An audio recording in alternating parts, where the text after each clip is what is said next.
All right, here's an overview of the BHN Math Scope and Sequence resource for the Grade 9 D-Streamed Mathematics course. What we have here is an outline of a possible way of structuring the course and sequencing its lessons. Now, please note that this resource is currently in the early stages of its development. As you can see, there is still quite a bit that I need to add in terms of resource links and other details, and I'll continue to do that over the next few months.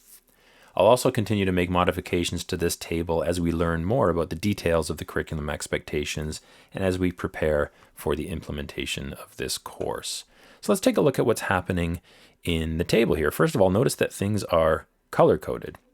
In this case, each color corresponds to a specific unit of study, and each unit of study is based on a question, a very broad question. For example, how do these compare? Or how are things changing?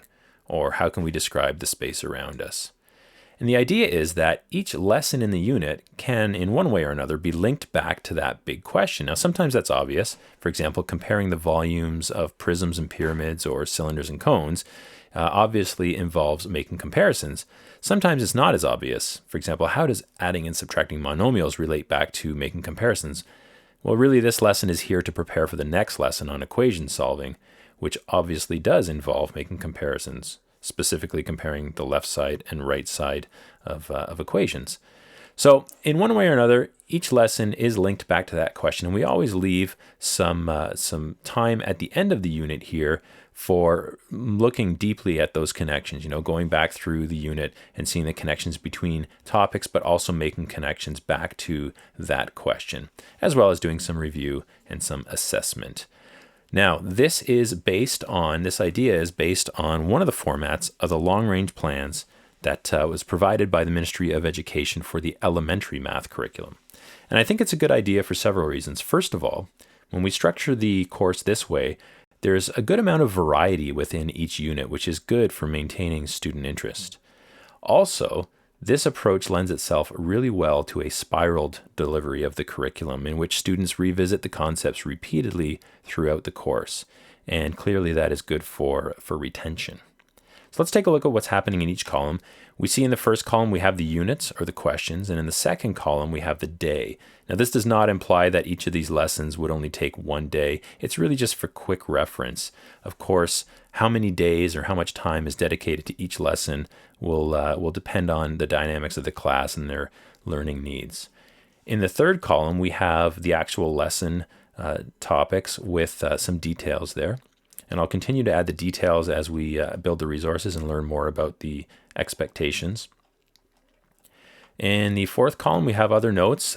These can be just, referring to notes like, for example, this lesson doesn't need to be here. It could be moved somewhere else, but perhaps other things like topics that might want to be discussed in class, perhaps, something involving a cultural context of that particular topic. In the column number 5 here, we have the expectations that are related to the particular lessons.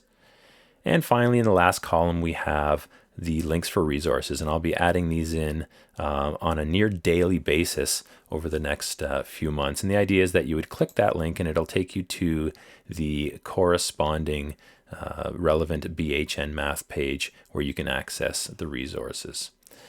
Okay. Up here we have a button that will explain how to use the search and filtering features of the website. I'll talk about that in a second. And this button will quickly take you to a document for the overall and specific expectations from the Ministry of Education. So let's take a look at how we can do some searching and filtering in this resource. Perhaps we only want to display questions involving or lessons related to the question of how things are changing. So that question is, how are things changing? So if I start typing how are things changing in the search field, it automatically filters to the relevant unit, or the relevant question, and the relevant lessons. We can also search for keywords in the lessons. For example, infinity shows me the lesson here involving infinity. Maybe I want to look at lessons involving linear relations. I just start typing that in the search field and the relevant lessons show up here. But we can do more than that. We can search by expectation. So say we're looking at the overall and specific expectations here. Perhaps we're interested in expectation C1.2 involving algebraic expressions. If I just type C1.2 in, I immediately get the filtered results there, the relevant lessons. Perhaps we are interested in an overall expectation. Let's take a look at maybe this one here, E1, involving geometry and measurement. So if I just type in E1 to the search field, I see all of the corresponding lessons there. So a nice convenient way to filter the table to find exactly what you're looking for. And that's where we're currently at with this scope and sequence resource. As I said, it will be updated almost every day for the next little while, and will be modified as we learn more about the curriculum expectations and about how we plan to deliver this curriculum. I hope you found that helpful. Take care.